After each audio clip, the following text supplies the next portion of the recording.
देश भर में 18वीं लोकसभा चुनाव के आम चुनाव संपन्न हो चुके हैं। ऐसे में एनडीए गठबंधन को 292 सीटों पर जीत नसीब हुई है, तो वहीं इंडिया गठबंधन भी कोई खास पीछे नहीं रहा है। 234 सीटों के साथ यहां इंडिया गठबंधन मजबूती दिखाने की कोशिश कर रहा है।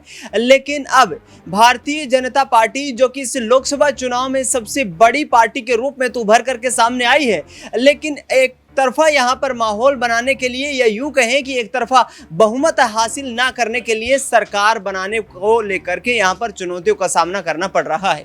ऐसे में नीतीश कुमार, जीतन राम मांझी, एकनाथ शिंदे और चंद्रबाबू नायडू जैसे क्षेत्रीय नेताओं की भूमिका यहाँ पर अहम हो चुकी है। चारों इन नेताओं की तरफ से केंद्रीय कैबिनेट मंत्री पदों की मांग कर दी गई है कि यदि मोदी की सरकार बनानी है तो इन तमाम राजनेताओं को इन तमाम कैबिनेट मंत्री पदों से नवाजकर ही केंद्र की सत्ता का रास्ता साफ किया जा सकता है। जबकि दूसरी तरफ इंडिया अलायंस यहाँ पर कोई भी बड़ा फैसला लेने से कोई कोताही यहाँ पर नहीं बरतना चाहता है। इंडिया अलायंस की तरफ से कहा जा रहा है कि तमाम सहयोगी दल जो हैं एक बैठक करेंगे और उस बैठक के बाद ये फैसला लिया जाएगा कि आखिरकार सरकार बनानी है, किसको क्या पद देना है, या फिर किस तरीके से आगामी रणनीतियों पर काम करना है। इन तमाम पहलुओं पर चर्चा करने के लिए न्यूज रूम में इस वक्त मेरी मौजूदगी है। अक्षय मेरे साथ मौजूद है। अक्षय, किस तरीके से समझते हैं कि क्या भारतीय जनता पार्टी पर दबाव बनाने की कोशिश क्षेत्रीय नेताओं के द्वारा की जा रही है? नीतीश कुमार ने यहाँ पर 3 कैबिनेट मंत्री पद मांगे हैं, यहाँ पर चंद्रबाबू नायडू 5 कैबिनेट मंत्री पद की मांग करते नजर आ रहे हैं, जीतन राम मांझी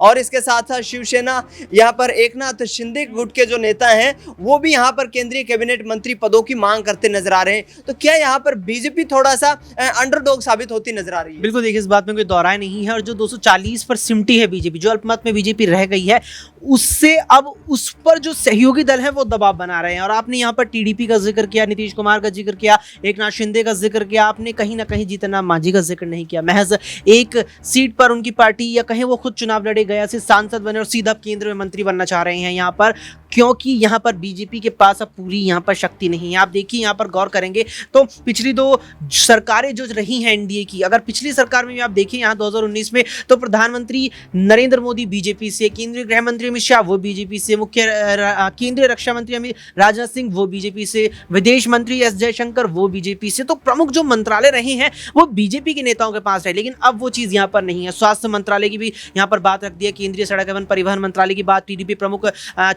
चंद्रबाबू नायडू ने यहाँ पर रख दिया। जबकि परिवहन मंत्रालय यहाँ पर नितिन गडकरी बहुत बेहतर तरीके से पिछले 5 साल में मुझे लगता है संभालते आए थे, और तारीफ उनके काम पर की उस दौरान काफी रही है। लेकिन अब बीजेपी वाकई में दबाव में आ गई है, और देखना यहाँ पर अब ये दिलचस्प रहेगा कि किस प्रकार से वो यहाँ पर तमाम अपने सहयोगी दलों को बुझा पाती है। क्योंकि केंद्र की मांग जरूर यहाँ पर लगातार वो रख रहे हैं कि सीधा कैबिनेट में जगह चाहिए, कैबिनेट मंत्री बनने चाहिए यहाँ पर हमारे नेता, हमारी पार्टी के जो सांसद जीते हैं। अब यहाँ पर ये भी देखना होगा कि कितने केंद्र में वो कैबिनेट मंत्री स्वीकार करती है और कितनों को राज्य मंत्री बनाती है। अच्छा अक्षय, क्या यहाँ पर इंडिया अलायंस की जो आज बैठक होने वाली है, तमाम दल यहाँ पर उस बैठक में शामिल होने वाले हैं, उन दलों के प्रमुख शामिल होने वाले हैं, तो क्या यहाँ पर कोई रणनीति ऐसी बनाई जाएगी जिससे इंडिया गठबंधन सरकार बनाने की जो है दहलीज तक पहुंच पाए? देखिए दिनेश, रणनीति तो पूरी तरीके से बनाई जाएगी, लेकिन दहलीज जो है वो बहुत दूर नजर आ रही है। अब कहने को तो मात्र यहाँ पर 39 ही संख्या बल मुझे यहाँ पर नजर आता है, लेकिन वाकई में दहलीज दूर है। आप देखिए यहाँ पर लगातार ये बात कही जा रही है कि अगर एनडीए से चंद्रबाबू नायडू और नीतीश कुमार साथ छोड़ देते हैं तो जो दोनों के 28 सांसद, 28 सीटें जो दोनों के पास है वो इंडिया पे आ जाएगी। उसके बाद इंडिया पर 262 सीटें आती है, उसके बाद भी 10 और सीटों की जरूरत चाहिएगी। अब 10 सीटें में आप पप्पू यादव की एक लगा लीजिए, चंद्रशेखर आजाद रावण की एक लगा लीजिए, उसके बाद भी 8 सीटें चाहिएगी। तो वो जो दहलीज इंडिया गठबंधन की है वो बहुत दूर है, सरकार बनाना मुश्किल नजर आ रहा है। इंडिया गठबंधन का केंद्र में सरकार बनाना मुश्किल नजर आ रहा है। दूसरी तरफ मायावती का जिक्र भी कर लिया जाए, क्योंकि उत्तर प्रदेश सबसे बड़ा राजनीतिक सूबा है, 80 लोकसभा की सीटें आती हैं। अखिलेश यादव की पार्टी समाजवादी पार्टी ने यहाँ पर परचम लहराया है, भारतीय जनता पार्टी से भी अधिक सीटें जीतकर कहीं ना कहीं इस बात का संकेत दे दिया है कि आगामी जो रास्ता है भारतीय जनता पार्टी के लिए उत्तर प्रदेश में वो आसान नहीं होने वाला है। अमन जी मेरे साथ मौजूद हैं। अमन जी, मुस्लिम वोट बैंक को लेकर के यहाँ पर मायावती ने एक बड़ा बयान दिया है कि मुस्लिम वोट बैंक का प्रतिनिधित्व करने की, उनकी भागीदारी सुनिश्चित करने की आगे आने वाले वक्त में इस पर विचार किया जाएगा। किस तरीके से देखते हैं मायावती के इस बयान को? देखिए, मायावती ने जिस तरह की राजनीति की है और जिस तरह से प्रत्याशी उतारे हैं, ये खुद उनका फैसला, उनकी पार्टी का फैसला है। इसके लिए वो किसी को दोष नहीं दे सकती।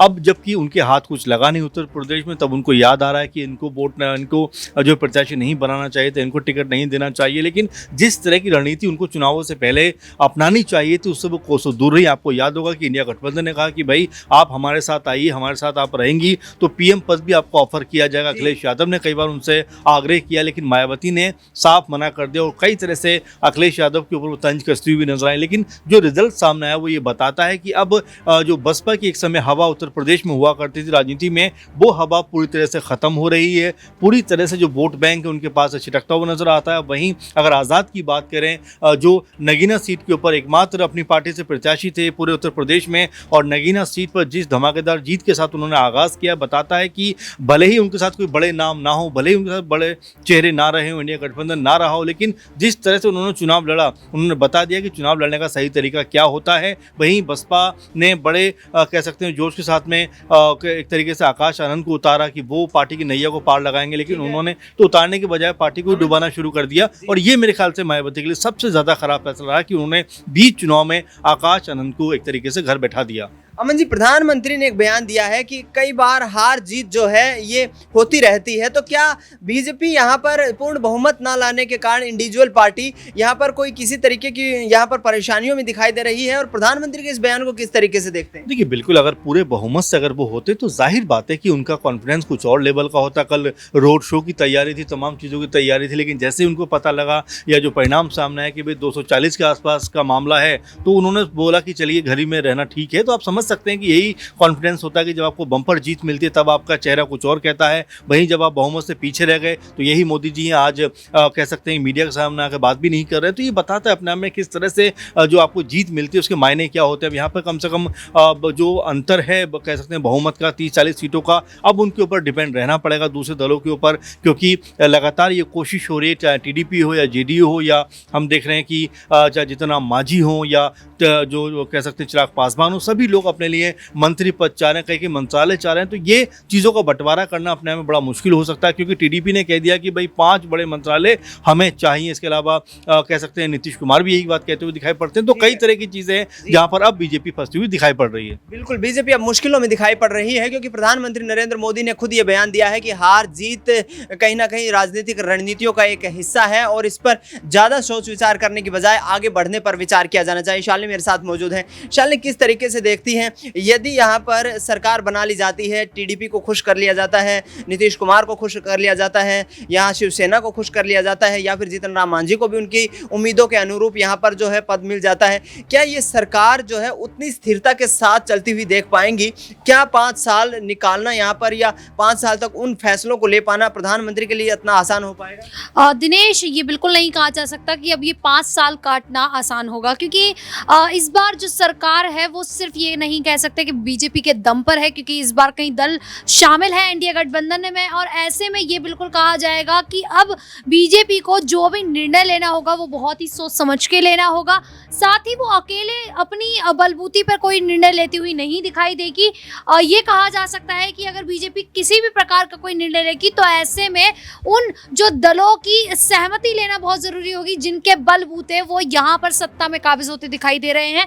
ऐसे में ये भी कहा जा सकता है कि अगर पार्टी में सहमति नहीं बनी, किसी भी मुद्दे को लेकर टकराव हुआ, तो ये बिल्कुल कहा जा सकता है कि 5 साल में कभी भी सरकार कभी भी भंग हो सकती है। और ऐसे में सभी नेताओं को संभाल कर एकजुट रखने का काम प्रधानमंत्री नरेंद्र मोदी को करना पड़ेगा। अगर वो ऐसा नहीं करेंगे तो ये जो सरकार सत्ता में आई है ये कहीं ना कहीं भंग होती दिखाई देगी। दिनेश, बिल्कुल, सरकार पर आंच आ सकती है, ये तो आगामी भविष्य की बात है, लेकिन प्रधानमंत्री नरेंद्र मोदी निश्चित तौर पर परेशानियों में दिखाई दे रहे हैं।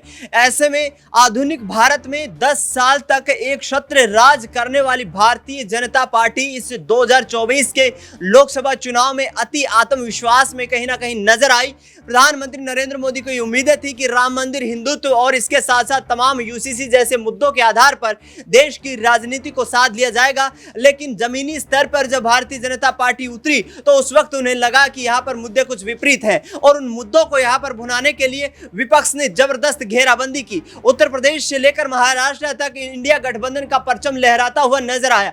जिस तरीके का प्रदर्शन यहाँ पर देखने को मिला उसने वाकई तमाम सियासी राजनीतिक जानकारों की नींद उड़ा दी और ऐसे में प्रधानमंत्री नरेंद्र मोदी खुद भी इस चीज का संकोच करते हुए नजर आए कि ये जो आंकड़े निकल करके आए हैं ये वाकई में अप्रत्याशित हैं। भारतीय जनता पार्टी को ऐसे आंकड़ों की यहाँ पर कोई भी उम्मीद नहीं थी। फिलहाल अब देखना ये होगा कि आगे आने वाली रणनीति को किस तरीके से तय किया जाता है। क्या पीएम मोदी यहाँ पर उतनी ही मजबूती के साथ सरकार चला पाएंगे और क्या केंद्र की सत्ता में भारतीय जनता पार्टी अब उसी धार और रफ्तार के साथ तमाम वो फैसले लेती नजर आएगी। फिलहाल न्यूज रूम से इस खास कार्यक्रम में इतना ही। देश दुनिया की तमाम बड़ी खबरों के लिए आप देखते रहिए SPN9 न्यूज।